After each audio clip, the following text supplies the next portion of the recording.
Perhaps you've been to an indoor custom car hot rod show before. You come in, it's all set up. All the cars are on stands, all the displays are up, the vendors are ready to go.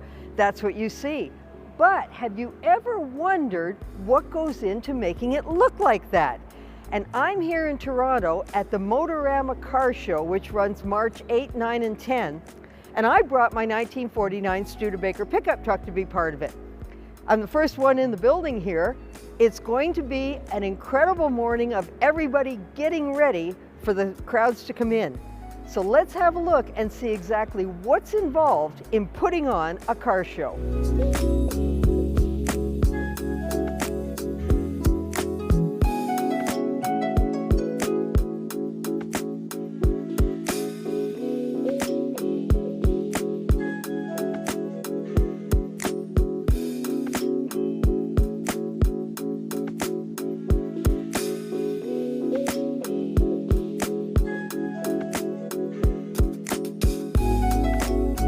This first hall is where all the big individual displays are, and they're going to be on either side.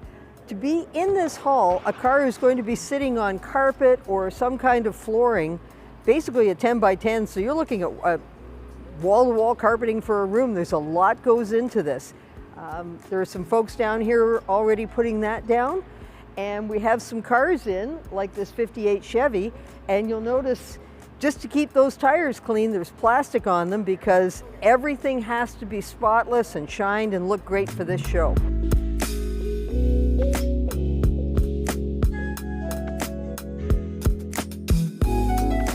So I'm here with George Watson and his 1950 Mercury Coupe. And George, you came in from Belleville. Tell me exactly how much work is it to put a car in this show? It's a lot of work. Getting all your display ready, getting the car detailed and clean for the show, and then setting up, getting your vehicle in and out that you brought your stuff in, out of the way. It's a lot of work. It's actually months of preparation. Why do you do it? It's been a lifetime thing with me. My father and I are very close, building cars my whole life, and this is probably the fifth one we've had in this front hall. And I remember the old days when it was Motion with Dizzy Dean, and then Performance World, Motorama, and I like to keep on the tradition and support Motor City Car Club, support Motorama. I like to support the show and keep it alive. Well, and you are competing for some pretty big awards here as well. Thank you. I don't know how I'll do. It'd be nice to take something, but I mainly come to enjoy the people and discuss the car and how cars are. I'm so passionate with my cars. The car to me is like a family member, and it's nice when people are asking you questions, you're sharing the build and whatnot with them and the meaning of it. Now, a lot of people have brought some very small cars. You're not one of those people. Sean O'Mara, and you told me that you drove this 1982 MCI from Ottawa. Correct. And exactly what's involved in driving this from Ottawa? How long did it take? So it's about a 3.5, 4 hour drive. I did take my time, and you want to stop to make sure that you're not going to have any mechanical issues. She is an old girl. I'm not sure of exactly how many kilometers are on her. She's had a few owners in her lifetime. The trip was flawless. I was averaging about 5.5 miles per gallon. So it was just a matter of getting it into gear, which is never a problem, and just cruising down the highway with your caffeine and enjoying life. So why did you bring it to this show? I first came to Motorama a couple of years ago, right after the pandemic, and my friend had a beautiful 50s forward look here, and I thought the show was basically just for that type of vehicle. But when I walked in the front door right to the back, I was able to see that there's something for everyone, and specifically DeBoss Garage had their K100 cab over with like a tank truck on the back. So this was nowhere near ready to show off or exhibit, but I kind of had a goal that this would be the type of show that I'd like to show it off in, because there would be people who would appreciate the fact that it's not being gutted and turned into a tiny home or a camper. So over the last couple of years, I've put a lot of blood, sweat, and tears into it. And this year, on a whim, I applied and told the story of it and the effort behind it, and I got accepted. So I had to come and kind of have the culmination of all those efforts and a little dash of crazy, pay off and show it off and see how it's received.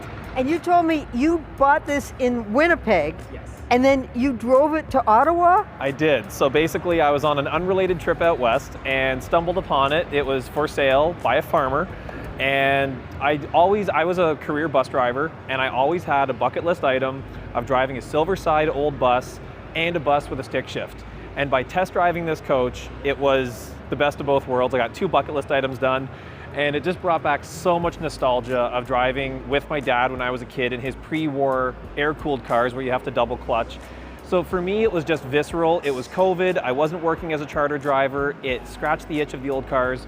So that test drive turned into a purchase agreement with my father, and I went back 2 months later with a one-way ticket and drove it home from Winnipeg on a lick and a promise.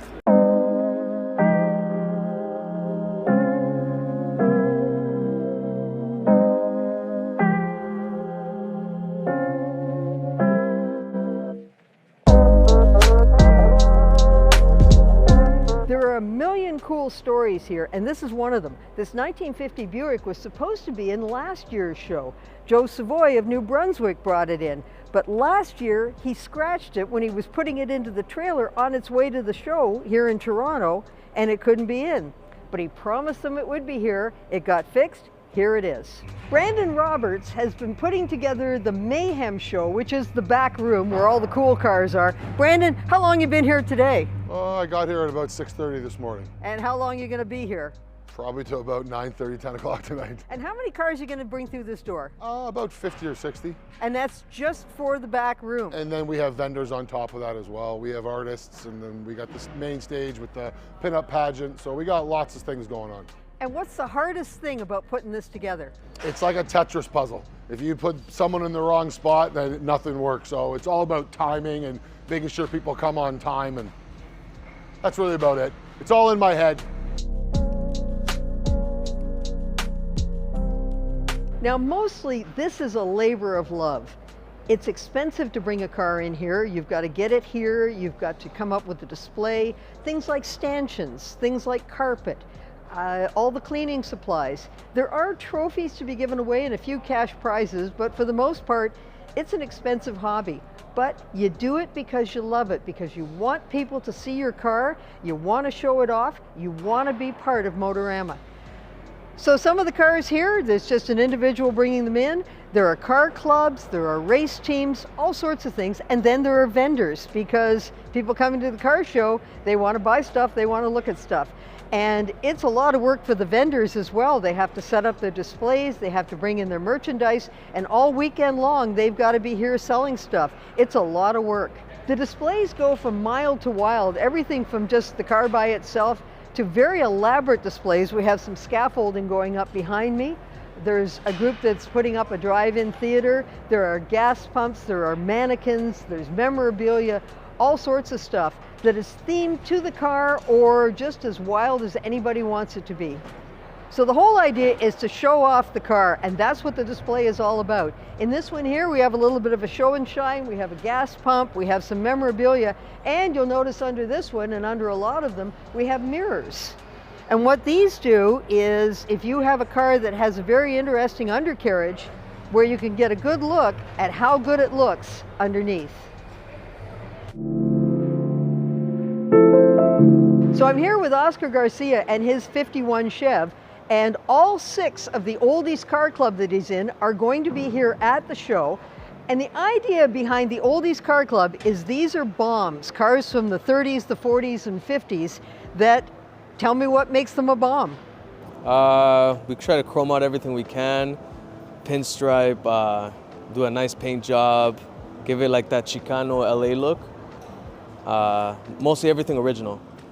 I noticed you've done that on your car with all the accessories, the flake paint, the pinstripe, it looks great.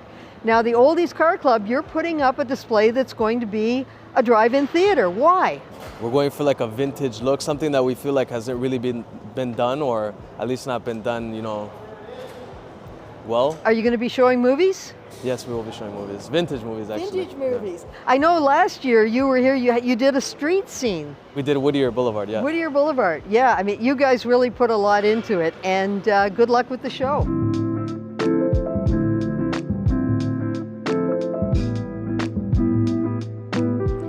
Okay, now I'm here with John St. Germain, and he's got a car behind me with an interesting story, 1949 Ford, and John just finished putting it back together. It was originally bought in 1956 by a man who got married in it, went on his honeymoon in it, decided he wanted it customized, and about 15 years ago tried to get that done, and it didn't go well.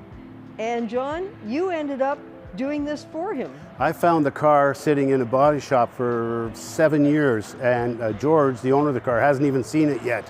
When he comes to Motorama, this will be the first time he'll see the car in 7 years. And he's, what, 84 years? 84 years old, somewhat disabled in long-term care. And this car sat in the back corner of a body shop for about 7 years. They stopped working on it. In fact, he didn't even know if it was still there. So I was fortunate enough to be able to acquire the car, and I told him I would finish the car for him, and it's about 90% there. It's not finished, but it's very, very close. How long did it take you to get it to look like this? 3 months.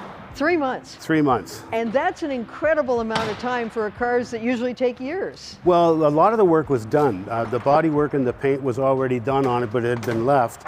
The chassis work was a nightmare, so I had to redo a lot of that.